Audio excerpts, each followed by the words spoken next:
नमस्ते। आज के इस विश्लेषण में हम सीधे मुद्दे पर आते हैं। दिल्ली, एक ऐसी जगह जहां का हर एक पत्थर अपना इतिहास खुद बोलता है। लेकिन इन सब के बीच लाल बलुआ पत्थर की एक ऐसी इमारत भी है जो सिर्फ बोलती नहीं बल्कि अपनी मौजूदगी का एक बहुत ही शक्तिशाली एहसास करवाती है।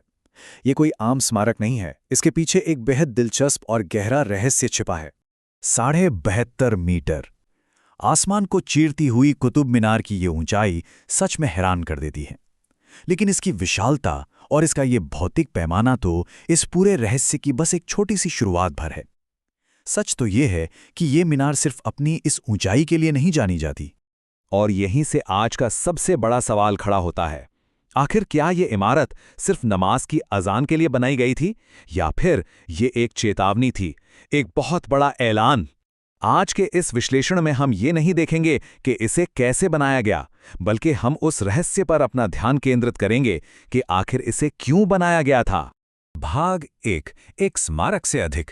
चलिए अब सीधे उन छिपे हुए उद्देश्यों की पड़ताल करते हैं जो इस भव्य वास्तुकला के पीछे सदियों से दबे हुए हैं। लाल बलुआ पत्थर का ये ऊंचा ढांचा आसमान को तो छूता है, लेकिन अपने भीतर अनगिनत अनसुलझे सवालों को समेटे हुए है। सच कहूं तो आज भी हमारे पास इतिहास के इस हिस्से के जवाब कम हैं और सवाल ज्यादा। ये सचमुच किसी को भी एक खोजी की तरह सोचने पर मजबूर कर देता है। भाग 2, सत्ता में परिवर्तन। इस मीनार की असली कहानी को गहराई से समझने के लिए समय के पहिए को थोड़ा पीछे घुमाकर 12वीं सदी के भारत में चलना होगा। तराइन की दूसरी लड़ाई के बाद पृथ्वीराज चौहान पराजित हुए और वहीं से एक नए युग की शुरुआत होती है। पुराने राजपूत साम्राज्यों का पतन हो रहा था और पहली बार दिल्ली की गद्दी पर एक नए इस्लामी सल्तनत का झंडा लहरा रहा था। 12वीं सदी का भारत उस वक्त तेजी से टूट रहा था, बदल रहा था। दिल्ली में स्थापित हुई ये नई सल्तनत अब सिर्फ हमला या लूटपाट नहीं चाहती थी, उन्हें स्थायित्व चाहिए था। और हम सब जानते हैं कि तलवारें सिर्फ जमीन जीत सकती हैं, लेकिन लंबे समय तक शासन करने के लिए ऐसे स्थायी प्रतीकों की जरूरत होती है जो सदियों तक लोगों के दिलों में दबदबा बनाए रखें। भाग 3, वैधता की खोज। यहीं से कुतुबुद्दीन ऐबक की कहानी शुरू होती है और हमें समझ आता है कि इतने विशाल निर्माण कार्य के पीछे के असली मनोवैज्ञानिक कारण क्या थे। राजनीतिक वैधता, जिसका सीधा अर्थ है सत्ता को स्वीकार करने का अधिकार।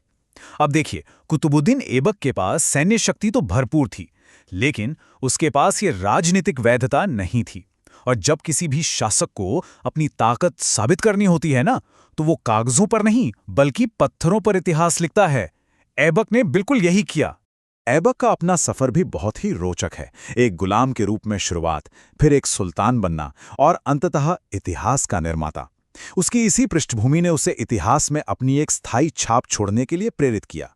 उसे बस एक ऐसे प्रमाण की सख्त जरूरत थी जो उसके शासन को हमेशा के लिए अमर कर दे।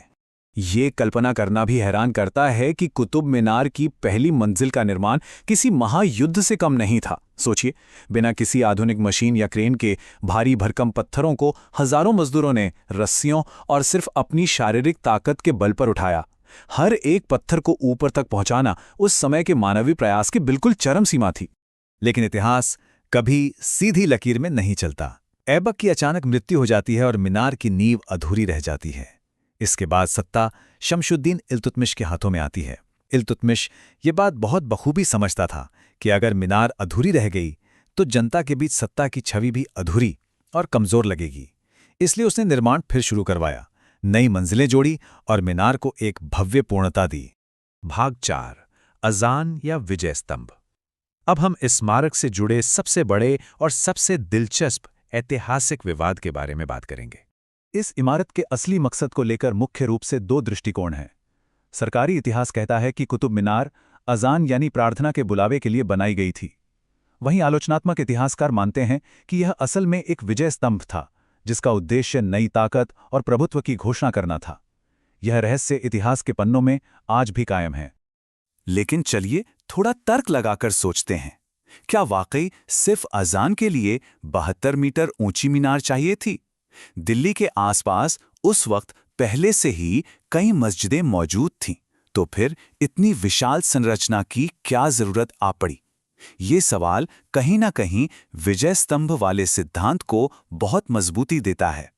इसी से जुड़ा एक और बेहतरीन उदाहरण है उसी परिसर में बनी कुव्वत उल इस्लाम मस्जिद का। ये सिर्फ एक इबादतगाह नहीं बन रही थी, इसके पीछे नई सत्ता का पूरा मनोविज्ञान काम कर रहा था। वास्तुकला का इस्तेमाल बहुत ही चतुराई से लोगों के दिमाग में एक नई राजनीतिक सच्चाई बैठाने के लिए किया जा रहा था। भाग 5, समय और प्रकृति का सामना। सदियों के सफर में इस मीनार का इतिहास सिर्फ इंसानों तक ही सीमित नहीं रहा है। 12वीं सदी में अपनी स्थापना के बाद से इस ढांचे ने भयंकर प्राकृतिक आपदाओं का सामना किया है। 1369 में इस पर आसमानी बिजली गिरी, जिससे काफी नुकसान हुआ, और फिर 1803 में एक बहुत बड़े भूकंप ने इसकी ऊपरी मंजिलों को तबाह कर दिया। सच कहें तो इस मीनार की सबसे बड़ी लड़ाई तो खुद प्रकृति के खिलाफ ही रही है। हर बार जब आपदाओं ने इसे नुकसान पहुंचाया, बाद के शासकों ने इसे फिर से खड़ा किया। ऐसा लगता था जैसे सत्ता पर एक अदृश्य दबाव था कि ताकत के इस प्रतीक को किसी भी हाल में गिरने नहीं देना है। समय के साथ ये सिर्फ ईंट और पत्थर की एक इमारत से कहीं आगे बढ़कर इतिहास की एक बहुत बड़ी पहचान में बदल गई। आज के आधुनिक दौर में हम देखते हैं कि लोग वहां जाते हैं, मीनार के सामने खड़े होकर फोटो लेते हैं, रील्स बनाते हैं, लेकिन इसकी ऐतिहासिक सच्चाई इस आधुनिक चकाचौंध से बहुत अलग और भारी है। ये मीनार सत्ता के अहंकार, इतिहास के लंबे संघर्ष और समय की गवाही का एक जीता जागता सबूत है। और ये हमें एक बहुत ही गहरे विचार पर लाकर छोड़ता है। राजा बदलते हैं, साम्राज्य मिटते हैं, लेकिन इतिहास हमेशा खड़ा रहता है, बिल्कुल खामोश लेकिन ढेरों सवालों के साथ। कुतुब मीनार अपने अंदर दबे रहस्यों को आज भी खामोशी से हमारे सामने रख रही है। तो क्या हम उन सवालों को समझने के लिए तैयार हैं? ऐसे ही ढेरों अनकहे किस्से जानने के लिए इतिहास के इन पन्नों को हमेशा एक नई नज़र से देखते रहिए।